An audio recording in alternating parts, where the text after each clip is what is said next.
Hi, my name is Adriana Juarez. I'm a certified medical assistant with the NCCAA health staff. Today we'll be going over immunizations.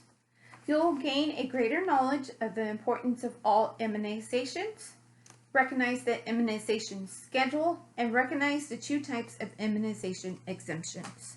So let's get started. So why are immunizations important? Routine immunizations or vaccines at the appropriate age are the best means of protecting against vaccine-preventable diseases. Legal requirements for age-appropriate immunizations of children attending licensed facilities exist in almost all states.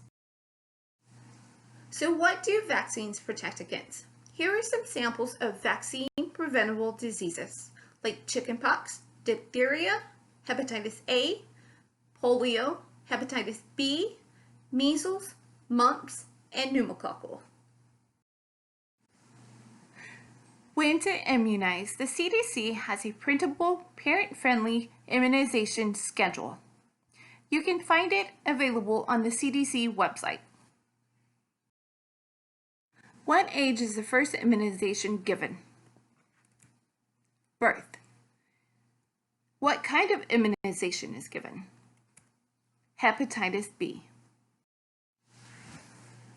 The hepatitis B, or also known as the Hep B, requires 3 doses by the age of 18 months. So the first dose would be given at birth, the second at 2 months, and the third at 6 months.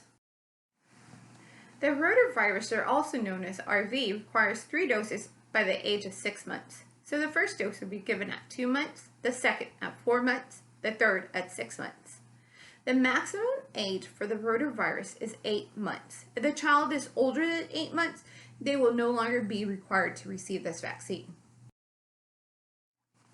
Diphtheria, tetanus, and pertussis, or also known as DTaP, requires 5 doses by the age of 4 years old.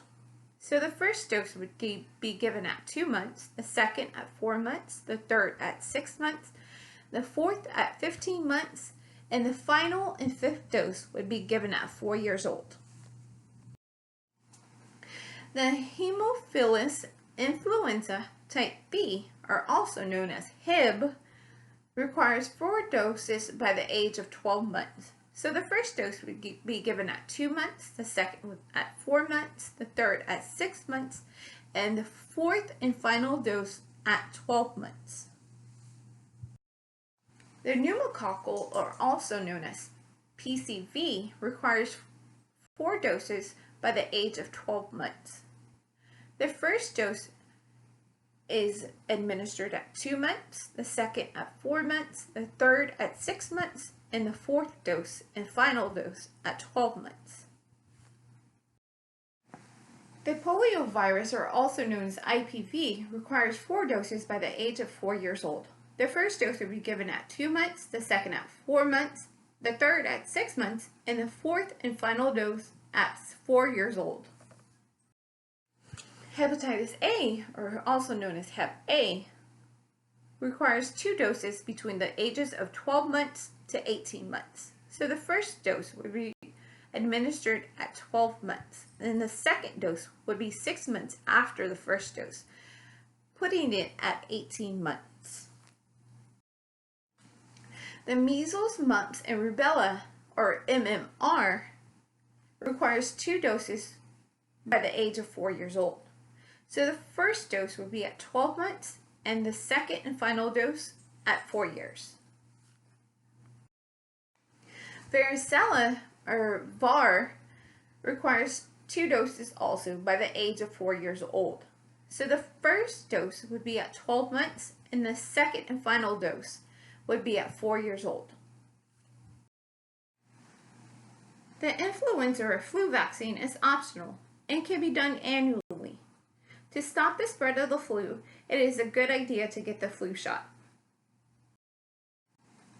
So let's go over unimmunized children. If immunizations have not been or are not to be administered because of a medical condition, a medical exemption or affidavit should be on file. If immunizations are not to be administered because of a parent or guardian's religious or personal beliefs, a reason of conscience, affidavit should be on file. Let's go over the immunization affidavits. The first one is a medical exemption. The affidavit is only good for 1 year and should be completed by a U.S. licensed MD. The second one is the reasons of conscience. This affidavit is good for 2 years and should be signed and notarized. We must obtain the original copy to be kept on file at our facility. And the health staff must receive copies of all immunization affidavits. So let's recap. All children must be up to date with immunizations according to the age and the CDC guidelines. The parent or guardian must be able to provide a current immunization record as proof before the child enters the classroom. If the child has an exemption, either medical or reasons of conscience, we must obtain the original copy and keep on file the allowed validation time. If ever in doubt, the NCCAA health staff is available to help guide you with any questions you may have. Be wise, immunize. This will conclude the presentation over immunizations. Let's go over your agenda. Question number 1. Why do children need to be immunized?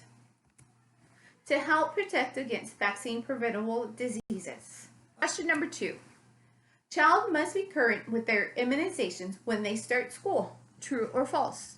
That would be true. Question number 3. What are the 2 types of immunization exemptions? 1 would be medical, 2 would be reasons of conscience. Resources used in this presentation would include the Head Start Program Performance Standards, Minimum Standards, Caring for Our Children, and the CDC website. Hope to see you soon. Stay safe. Thank you.